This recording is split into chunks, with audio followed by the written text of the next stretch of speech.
everybody. Hope your day is going good. This video is the 5 biggest reasons why I ditched my pedal drive kayak. And we all know that pedal drive kayaks are the rage, and I wanted to try one out. I have no regrets for trying one out. I just figured out fairly quickly that a pedal drive was not for me. And here are the 5 reasons why. My number 1 reason for ditching the pedal kayak was, well, my number one and 2 reasons. The main reason was maneuverability. In order to maneuver the pedal kayak, it uses a rudder, which means that water has to be flowing over the rudder for it to turn, which means you have to be moving. You can't be sitting still like this and turn, as I'm doing here. And that works right into fishability. I always thought, so my number 2 reason was fishability. And I always thought that a pedal kayak, having your hands free, would make them much more fishable. And by that I mean just easier to fish. And you know, keeping both hands free. The one advantage that you do have in a pedal kayak is that when you hook something big, you can back up. However, you cannot like back up. You back up in a straight line. You can't like choose where you back up, so it's actually not near as useful as what you'd think. And I just, after a decade or so of having a paddle in my hands, I found out that I am much more comfortable with a paddle as opposed to pedal.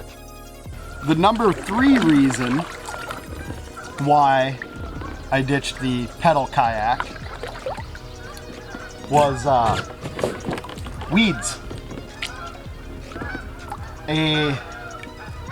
I don't like the idea of the flippers just because you can't instant reverse, which makes them less maneuverable.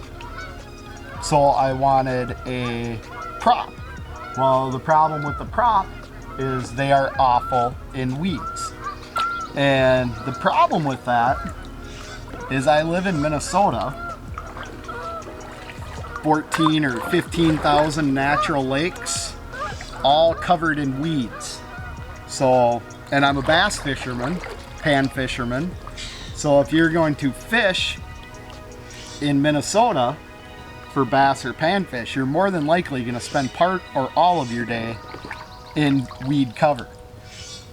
And when you have a pedal kayak, that means your prop is going to be, especially like the Cruise FD. Don't get me wrong, I'm not hating on the Cruise FD. I thought it was a really good design.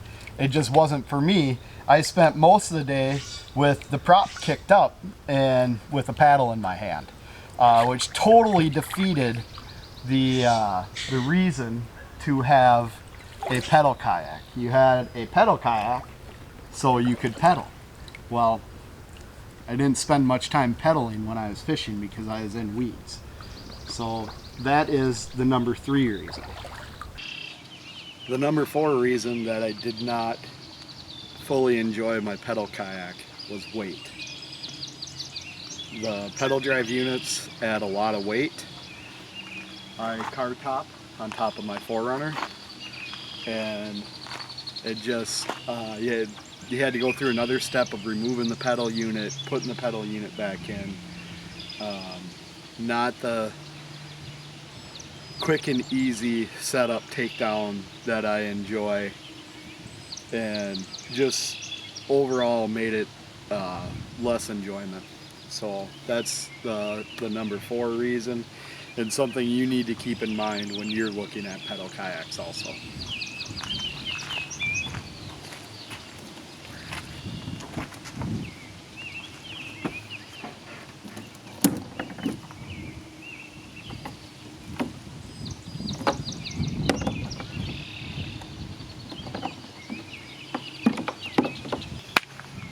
whole lot harder when you have 15-20 more pounds on there.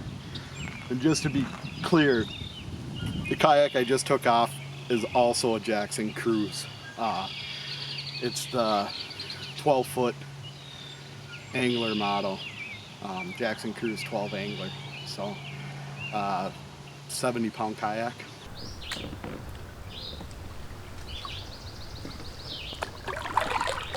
The number 5 reason is also one I did not expect. I went into getting a pedal kayak figuring that I would be able to cover a lot more water with a pedal kayak than opposed to a paddle kayak. I was wrong. The pedal kayak, I actually wore out quicker with the pedal kayak, and I know I'm a little chubby, but I do run about between 10 and 20 miles a week, so I'm not completely out of shape. And I thought my legs would be in more than good enough shape to do a pedal kayak, and I could not pedal that thing even the length of this lake, which is probably a little bit less than a half mile without taking breaks. I know pedaling, you use a different group of muscles than you do paddling, but yeah, I just could not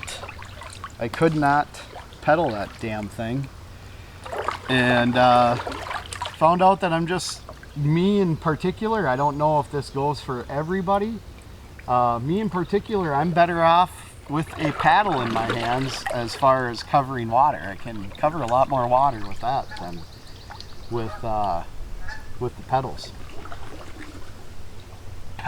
There is a ton of sunnies. This is kind of a spawning area, and they're spawning right now. There's thousands of them all around me.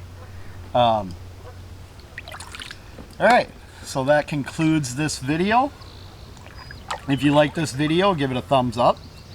If you want to dispute any of my claims about a pedal kayak versus a paddle kayak, or add your own reasons why you're sticking with a paddle kayak over a pedal kayak, go ahead and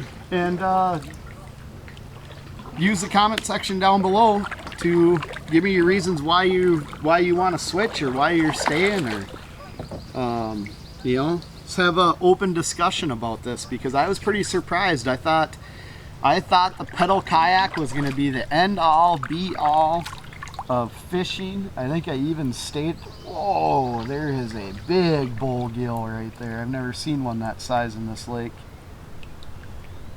Whew. But I thought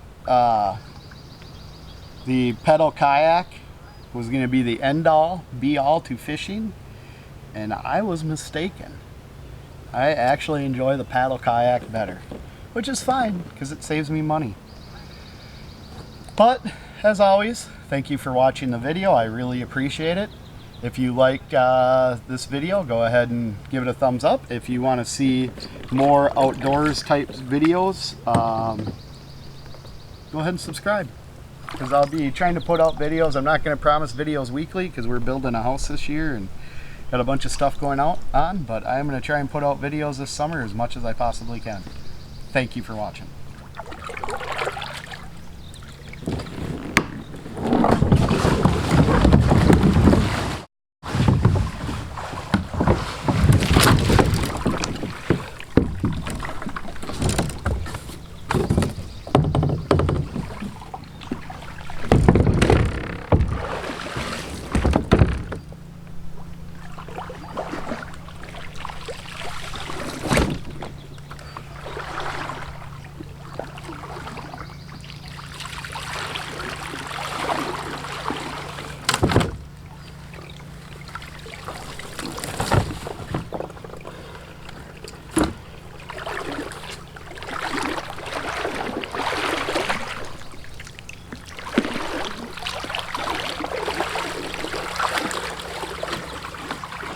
Okay, that sucks.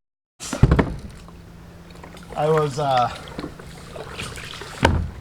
not at all paying attention to what I was doing, And